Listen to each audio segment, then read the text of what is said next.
Si toi aussi tu as reconnu le song, alors installe-toi, tu es au bon endroit. Alors aujourd'hui, comme vous l'avez sûrement compris, je vais vous raconter l'histoire d'Helena d'Avalor, une princesse qui a traversé des épreuves incroyables avant de devenir reine.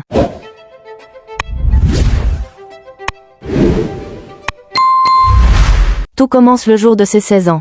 Helena fête son anniversaire avec sa famille ainsi que ses amis, quand son royaume est attaqué par la sorcière Shuriki. Dans la bataille, ses parents sont tués, ses grands-parents et sa petite sœur se sont retrouvés enfermés dans un tableau et Helena elle aussi s'est retrouvée enfermée dans une amulette magique. Pendant 42 ans, elle reste prisonnière de cette amulette, tandis que son royaume est dirigé par Shuriki. C'est une période très longue surtout pour le peuple d'Avalor qui s'est retrouvé sous la dictature de Shuriki. Heureusement 42 ans plus tard, la princesse Sophia a réussi à la libérer. Enfin libre, elle découvre que son royaume est toujours sous l'emprise de Shuriki. Alors elle décide de se battre pour sauver son royaume avec l'aide de la princesse Sophia. Après plusieurs combats acharnés, elle réussit à répondre, son trône libère son royaume ainsi que sa famille. Juste que là tout se passe bien, on devrait que c'est la fin de son histoire, qu'ils vécurent heureux et eut beaucoup d'enfants, mais non, car comme elle le dit elle-même. Chacun d'entre nous a une histoire. Pas moi. Moi, j'en ai deux. Car même si elle est l'héritière, Helena apprend qu'elle ne peut pas encore monter sur le trône. Elle est encore trop jeune.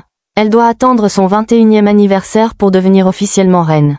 Et c'est à ce moment que commence sa vraie aventure en tant que princesse héritière pour apprendre à gouverner, à prendre des décisions difficiles, et à protéger son peuple, et ainsi se préparer à devenir reine. C'est là qu'on voit toute sa croissance et sa transformation.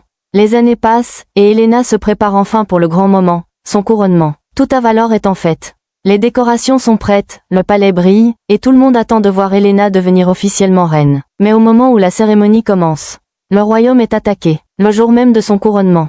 Un chaos total. Les invités paniquent, les gardes se battent, et Helena comprend tout de suite que ce n'est pas juste une fête, c'est une épreuve.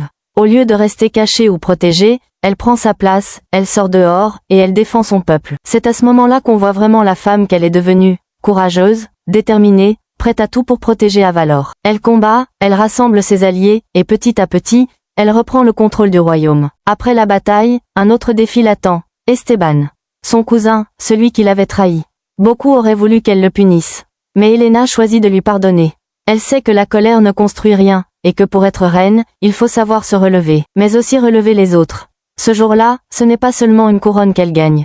C'est le respect de son peuple, l'amour des siens, et la preuve qu'elle mérite vraiment son trône. Et c'est ainsi, après avoir protégé son royaume une dernière fois, qu'Helena devient la nouvelle reine d'Avalor. Une reine forte, puissante, juste, et prête à guider son royaume vers un nouvel avenir. Au final, l'histoire d'Helena n'est pas seulement celle d'une princesse devenue reine. C'est l'histoire d'une jeune fille qui a grandi dans la douleur, qui a perdu son royaume, puis qui a tout reconstruit avec courage. Elle a été enfermée, elle a été trahie, elle a combattu, elle a douté. Mais elle est toujours restée fidèle à son cœur.